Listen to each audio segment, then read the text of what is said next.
Oi lur, madang apa ae hari iki? Edisi posoan. Piye lur, aman ta posone?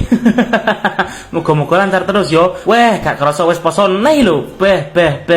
Nah, posoan kali iki ngabuburitku ngewangi masak bojo ndek pawon. Iki bojoku masak oseng-oseng usus bumbu rujak dicampur pete. Sak marine mateng gawe ombean sing sweger. Iki lho, ombean swimpel tapi mantepin nampol. Wis cepakne sirup melon, tambahi suwiran timun, siapne jeruk nipis, peres wis, terus dikei ciasik.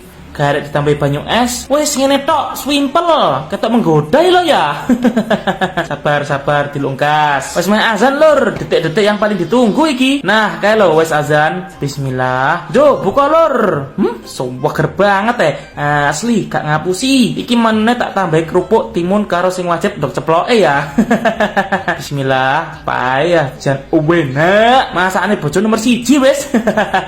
Tekstur ususe iki empuk semu kenyil-kenyil ngono lur. Ketambahan petene tambah mantap. Jian pete iki rumah aku dicampurne panganan opo ae sing gurih panggah masuk. Sepurane lur, lek FVP-ne ndek awakmu awan opo isu opo sore.